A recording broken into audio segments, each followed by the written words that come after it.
کے سامنے اف کہنے کی بھی اجازت نہیں ہے. اور ماں باپ کے سامنے جب بیٹھو تو ایسی عاجزی سے بیٹھو جیسے کوئی غلام اپنے آقا کے سامنے بیٹھا ہے. ارے جس کے یہاں لوم چلاتے ہو اس کی تو چاپلوسی کرتے ہو, اور ماں باپ کے سامنے سینہ تان کر آستینیں کھول کر کھڑے رہتے ہو. ترقی کرنے چلے ہو, کس کو ترقی ملے گی؟ ماں باپ کے گستاخوں کو, جن کو شہید ہو کر بھی جنت نہیں مل سکتی, ان کو دنیا میں کیا خاک ترقی ملے گی؟ ترقی کا اسی کا مقدر ہے جس کے دامن میں ماں باپ کی دعا ہے. سب کی چاپلوسیاں کرتے ہو, کبھی ماں باپ کے سامنے بھی تو غلاموں کی طرح رہو. ان کے سامنے بھی تو کبھی ماں باپ کے سامنے بھی تو کبھی عاجزی کرو. اللہ نے فرمایا ان کے سامنے اوف بھی مت کرنا, یعنی ہوں وہ کوئی جواب دینا, بک بک کرے نا, ہنسنا نہیں, ہوں نہیں کرنا.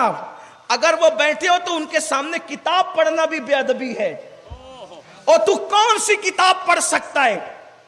تو کون سی کتاب پڑھ سکتا ہے ماں باپ کے سامنے بیٹھ کر؟ لا کتنی بڑی بھی کتاب, اس کے کتنے صفحات پڑھ سکتا ہے؟ پڑھ اور مجھے بتا اس پہ ثواب کتنا ملے گا. ارے کتاب میں درجنوں گھنٹے نظر لگا کر تجھے جو ثواب نہیں مل سکتا, ایک سیکنڈ میں ماں کا چہرہ دیکھنے پہ ملے گا. کیونکہ اللہ کے رسول نے کہا ماں باپ کے چہرے کو محبت سے دیکھو تو مقبول حج کا ثواب نصیب ہوتا. سوچو تو صحیح. اسی لیے وہاں کتاب نہیں پڑھنا, وہاں بیٹھ کے کتاب نہیں پڑھنا, وہاں تو ان کا چہرہ پڑھنا ہے.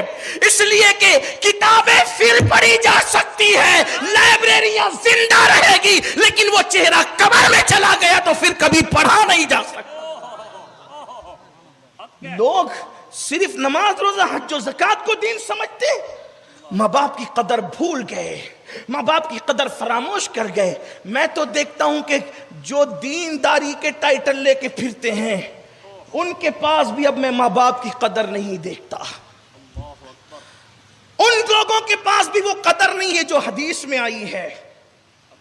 جو حدیث میں پڑھ رہا ہوں میں نہیں دیکھ رہا ہوں, شاید میری نظروں میں کوئی کوتاہی ہو گئی ہو, لیکن بہرحال مجھے نظر نہیں آ رہا ہے.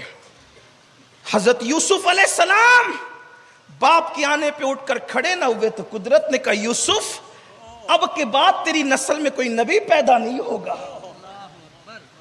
اپنے ابا بھی آتے ہیں, لیڈروں کے لیے کھڑے ہونے والوں, کبھی باپ کے لیے بھی کھڑے ہوئے ہو؟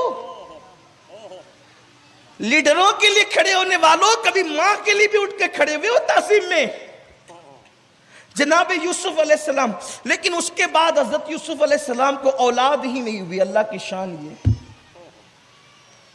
اس سے پہلے اللہ نے 10 بیٹے دیے, 10 کے 10 میں بھی بعد میں نبوت تو خاندان میں, لیکن اس کے بعد کوئی بیٹا نہیں ہوا. آپ کیا سمجھتے ہیں ماں باپ کو؟ گھر کا کچرا. لوگوں کے سامنے عاجزی کرتے ہو دکھاوے کی, کبھی ماں باپ کے سامنے بھی. اتنی پیور محبتیں کہیں نہیں ملے گی آپ کو. ہر محبت میں مفاد پوشیدہ ہے. یہ وہ دیکھو میں نے یہ بات تمہیں پہلے بھی سمجھائی تھی, شاید آپ بھول گئے ہو یا یاد نہ رکھا ہو. ہر آدمی اپنی صفات سے محبت کرتا ہے, کوئی اپنی ذات سے محبت نہیں کرتا. مقرر سے کیوں محبت ہے کہ وہ مقرر ہے, صفت ہے. قاری سے کیوں محبت ہے؟ قرات کرتا ہے, صفت ہے. عالم سے کیوں محبت ہے؟ علم ہے, صفت ہے. اپنی ذات سے کوئی محبت نہیں کرتا. مطلب اگر یہ ذات سے محبت کرتے تو جب ننگے گھومتے تھے تب انہوں نے محبت کیوں نہ کی؟ کھڑے پیشاب کرتے تھے بستر میں تب انہوں نے محبت کیوں نہ کی؟ تب تو لوگ نفرت کرتے تھے, ناک بند کرتے تھے بدبو دیکھ کر. لیکن اس وقت تو جب ہم جاہل تھے, عالم نہ تھے, قرات کرنا نہ جانتے تھے, ادب نہ جانتے تھے, یعنی اس وقت تو صفات نہیں تھی, صرف ذات تھی, تب کسی نے اپنی جان سے زیادہ پیار کیا تو اسے ماں باپ کہتے ہیں. یہی بات ہے نا, یہ ماں باپ کی شان ہے. ان کی قدر نہیں کرتے آج لوگ. بہرحال دور نہ نکلے بات اختتام کو پہنچتی ہے کہ حضور نے 3 صحابہ کو بھیجا, حضرت سلمان, بلال, صہیب رضوان اللہ تعالی علیہم اجمعین. گئے کلمہ پڑھ, نہیں پڑھ پا رہے تھے کلمہ. کون؟ نبی کے صحابی, روئے زمین پر سب سے افضل ترین مخلوق کا نام ہے صحابی. انبیاء کے بعد ان جیسی مخلوق نہیں ہے. انبیاء کے بعد ان سے بڑی مخلوق انسانوں میں روئے زمین پر نہیں ہے، وہ شان والے لوگ ہیں۔ لیکن یہ مسلمانوں کے لیے عبرت۔ بلال حبشی آئے، یا رسول اللہ صلی اللہ علیہ وسلم، علقمہ کثرت سے صدقہ دیتا تھا، نمازیں پڑھتا تھا، روزے رکھتا تھا، بہت نیک تھا، لیکن وہ کلمہ نہیں پڑھ پا رہے۔ حضور علیہ السلام فرماتے ہیں اس کی امی ہے؟ جی یا رسول اللہ ہے۔ قاصد کو بھیجا، اگر تم آنا پسند کرو تو میری بارگاہ میں آؤ، اور اگر تمہیں تکلیف ہو تو میں خود آتا ہوں۔ ان کی ماں لکڑی لے کر کھڑی ہو گئی، کہا میرے مصطفیٰ کریم کا حق یہ ہے کہ ہم اس دربار میں حاضری دیں، اس لیے کہ ان کی بارگاہ کی حاضری سے بڑی عبادت اور کیا ہے۔ اللہ اکبر۔ تو ان کی ماں لکڑی ٹیکتے ہوئے آئی، سرکار نے فرمایا تو جھوٹ بول یا سچ بول، مجھے بتا دیا گیا ہے حقیقت کیا ہے، لیکن بتانا سچ سچ کہ تیرے بیٹے سے تو راضی ہے کہ ناراض؟ عرض کی یا رسول اللہ میں اس سے ناراض ہوں۔ سرکار فرماتے ہیں اب میں تیرے بیٹے کو آگ میں جلا دوں گا زندہ۔ انہوں نے، ماں کی ممتا تھی، ممتا تڑپ گئی۔ عرض کی یا رسول اللہ ایسا نہ کریں۔ سرکار فرماتے ہیں کہ اگر تو اس کو معاف کر کے راضی نہیں ہوگی تب تو وہ جہنم میں جلنا ہے اس کو، تو ایک کام کر تو اس کو معاف کر دے۔ کہا حضور میں نے معاف کر دیا۔ سرکار نے حضرت بلال سے کہا بلال کہیں ایسا نہ ہو کہ زبان سے معاف کر کے دل میں اندر ہی اندر ناراض ہو، اس کی رضا یا ناراضگی گھر جا کے پتہ چلے گی، اس نے واقعی معاف کیا یا نہیں کیا اس کے گھر جا کے پتہ چلے گی۔ جا دیکھ گھر میں کیا حال ہے۔ جب گئے تو دیکھا کہ علقمہ کلمہ پڑھ رہے ہیں، لا الہ الا اللہ محمد الرسول اللہ، لا الہ الا اللہ محمد الرسول اللہ۔ علقمہ کلمہ پڑھ رہے، دوڑ کیا یا رسول اللہ وہ تو کلمہ پڑھ رہا ہے۔ سرکار فرماتے ہیں ماں راضی ہو گئی، اس کی علامت یہ ہے۔ ان کا انتقال ہو گیا، سرکار نے فرمایا غسل دو، اب توجہ، غسل دو، کفن پہناؤ، میں خود جنازے میں شرکت کروں گا۔ علقمہ پر میرے ماں باپ قربان، ہزاروں نیکوں کی نیکیاں قربان کہ حضور جس کے جنازے میں شرکت کے لیے آئے، حضور جنازے میں آئے، قبر میں دفن کیا، اور دفن کرنے کے بعد قبر کے پاس کھڑے ہو کے اعلان کیا، لوگو اگر تم نے اپنی بیوی کو، اپنی ماں پر اپنی بیوی کو ترجیح دیا تو اس پر اللہ کی، رسول کی اور سارے فرشتوں کی لعنت ہے۔ اگر تم نے بیوی کو ترجیح دیا ماں پر تو تم پر، اس شخص پر جس نے ترجیح دیا ہے بیوی کو ماں پر، اللہ کی، رسول کی، سارے فرشتوں کی لعنت ہے۔ اور پھر فرماتے ہیں نہ اس کا فرض قبول ہے نہ اس کا نفل قبول ہے۔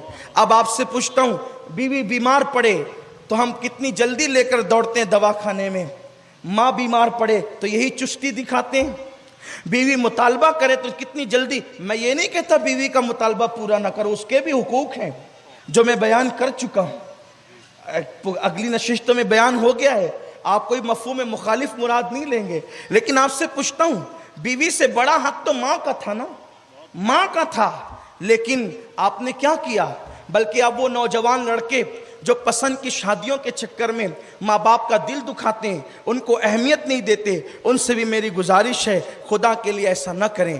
بات سمیٹتے ہوئے اب آخری بات عرض کروں، دیکھو اگر ماں باپ ہمیں کسی بات کا حکم دیں، چاہے اس میں اپنا جتنا بڑا نقصان ہو، لیکن وہ حکم غیر شرعی نہ ہو، اس پہ عمل کرنا ہمارے لیے ضروری ہے۔ جیسے ماں باپ کہہ دے بیٹا تو نے حج فرض کر لیا ہے، اب تو نے نفل حج کے لیے نہیں جانا ہے، تو آپ کو حج کرنے میں جتنا ثواب ملنے والا تھا نفل، ماں کے کہنے پہ عمل کرنے میں اس سے زیادہ ثواب آپ کو رکنے میں ملے گا۔ یہ بات ہے۔ آپ نفل نماز پڑھ رہے تھے، ماں کو ضرورت تھی، پتا تھا کہ آپ نفل پڑھ رہے ہیں، ماں نے کہا بیٹا ادھر آ مجھے تیری ضرورت ہے، فقہا کہتے ہیں نفل نماز توڑ دے اور ماں کی بارگاہ میں حاضر ہو جائے، ان کی خدمت کرے، یہ ہے اپنے اسلام کا فرمان۔ تو اب بتاؤ، آپ کہتے ہیں کہ میں اپنی پسند کی کروں گا، اس میں ماں باپ سے پوچھتے نہیں، لڑکیاں لے کر کے بھاگنے کا سسٹم آج بہت بڑھتا جا رہا ہے، یہ طوفان ہے، اس کو روکنا بہت ضروری ہے۔ یاد رکھنا جس شادی میں ماں باپ کی خوشی نہیں، اس میں بلائیں نازل ہوتی رہے گی، اس لیے کہ شہید ہو کے جنت نہیں مل سکتی تو شادی کے بعد خوشی کیا مل سکتی ہے؟ ماں باپ جو کہہ دے عمل کرو، بلکہ قرآن میں ہے اگر تمہارے ماں باپ تم کو شرک کا حکم دیں کہ تو شرک کر، سرکار فرماتے ہیں قرآن کی آیت بھی ہے کہ تمہیں شرک نہیں کرنا۔